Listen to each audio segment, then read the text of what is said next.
Hello madam బంగారమ్స్, ఎలా ఉన్నారు అందరూ? ఈరోజు నేను మీకోసం తీసుకొచ్చేసాడు రాయల్ ఎన్ఫీల్డ్ క్లాసిక్ 650 ఒక ఫస్ట్ లుక్ వాక్. ఈ బైక్ అనేది ఫస్ట్ ఐక్మాలో ప్రీమియర్ అయింది. ఇప్పుడు మోటోవర్స్లో డిస్ప్లే చేశారు అండ్ మోటోవర్స్ నుంచి అన్న ఇంటికి వచ్చేసాడు. రాగానే మీకు ఒక తాజా ఖబర్ తీసుకొచ్చేద్దామని ఈ యొక్క ఫస్ట్ లుక్ వాకరౌండ్తో మీకు ప్రజెంట్ చేస్తున్నాను. అండ్ దీంట్లో మీరు దీన్ని చూడంగానే మీకు గుర్తొచ్చేది షార్ట్ గన్ 650 అండి. ఆల్మోస్ట్ మనకి చాసీ కానివ్వండి, సబ్ ఫ్రేమ్ కానివ్వండి, అంతా కూడా యాస్టిస్ రీటైన్ చేశారు. కొంచెం వరకు హ్యాండిల్ బార్, ఆ హెడ్ స్టాక్ పొజిషన్ అనేది కొంచెం చేంజ్ అయింది. హ్యాండిల్ బార్ ఇంకా రిలాక్స్డ్గా ఉంది. ఇది క్లాసిక్ కాబట్టి 43mm telescopic forks from Showa suspension మనకి ఇక్కడ దొరుకుతుంది ఈ యొక్క 650cc క్లాసిక్లో. హెడ్ ల్యాంప్ అయితే ఎల్ఈడి హెడ్ ల్యాంప్, కానీ బ్లింకర్స్ అనేది సేమ్ హాలోజన్ బ్లింకర్స్ రిటైన్ చేస్తారు. అది ఎల్ఈడి బ్లింకర్స్ ఇస్తే బాగుండు. అండ్ ట్విన్ షాక్ అబ్జార్బర్స్ చాలా రిచ్గా ఉంది. చూడడానికి చాలా మాచోగా, చాలా మ్యాసివ్గా కనిపిస్తుంది, మ్యాగ్నిఫిసెంట్గా కనిపిస్తుంది. 243 kilos వెయిట్ అంటే ఆలోచించుకోండి. స్విచ్ గేర్ అంతా కూడా సేమ్ ఉంది. కన్సోల్ అనేది సేమ్ మన analogue part digital console. Single seat లేఅవుట్తో మీకు ఇక్కడ డిస్ప్లే చేశారు, కానీ ట్విన్ ఎగ్జాస్ట్ మనకి వెనకాల కనిపిస్తున్నాయి. 140 section tyre and 18-inch rear wheel, 19-inch front wheel అనమాట. ఈవెన్ వెనకాల డిస్క్ కూడా 300mm డిస్క్, నాకు తెలిసి లార్జెస్ట్ రేర్ డిస్క్ అనమాట ఈ సెగ్మెంట్లో. 300mm rear disc, 320mm front disc.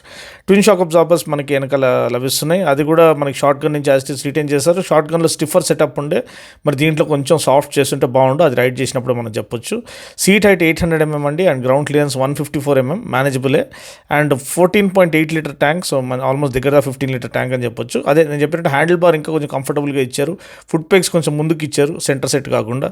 So మంచి relax riding posture guaranteed. Engine అయితే same 648cc parallel twin, derived from మన ఇంటర్సెప్టర్ అండ్ కాంటినెంటల్ జీటీ.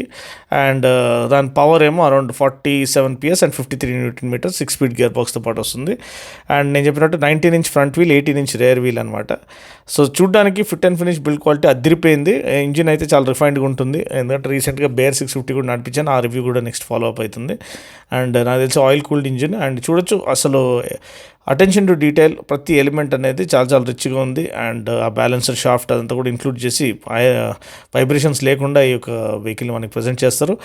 దీంట్లో 2-3 కలర్స్ ఉన్నాయి. ఒకటి క్రోమ్ కలర్ ఉంది, ఇది ఒక రెడ్ కలర్ ఉంది, ఇంకొక టీల్ కలర్ కూడా ఉంది. సో నాకైతే ఈ బండి అయితే చాలా నచ్చింది. ఈ స్పోక్ వీల్స్ అండ్ ఈ ఒకలాంటి హ్యాండ్ రిటర్న్ రాయల్ ఎన్ఫీల్డ్ లోగోతో పాటు కొంచెం డిఫరెంట్ లుక్ని ప్రజెంట్ చేస్తుంది. అంటే 650 అనేది మనకి చూడగానే తెలియాలి కదండి. అది 350 అన్నీ ఒకేలాగా ఉంటే మనకి మళ్ళీ కష్టమైపోతుంది ఐడెంటిఫై చేయడం. అరే ఏంద్రాబాయ్ నువ్వు 350 పట్టుకొచ్చినావు అని చెప్పకుండా 650 అనేది దూరం నుంచే మనకి కనిపించేయాలి. ఇలా ఈ క్రోమ్ ప్లేటింగ్ ఇవ్వడము, స్విచ్ గేర్ దగ్గర, ఇవన్నీ కూడా అటెన్షన్ టు డీటెయిల్ చాలా రిచ్గా ఇచ్చారు. సీటింగ్ కంఫర్ట్ కూడా చాలా బాగున్నట్టుంది. అండ్ నాకు తెలిసి పిలియన్ సీట్ అనేది మీరు అటాచ్ చేసుకోవచ్చు, అది ఎక్స్ట్రాగా మీకు ఖచ్చితంగా వాళ్ళు ఆఫర్ చేస్తారు. అంతే అండి, ఇది ఫస్ట్ లుక్ ఇంప్రెషన్ మాత్రమే. అండ్ మీ యొక్క అభిప్రాయం ఏంటి? దీని యొక్క ప్రైస్ ఎంత ఉండాలి? నాకు తెలిసి బేర్ 650 ఏమో 3.39 పెట్టారు.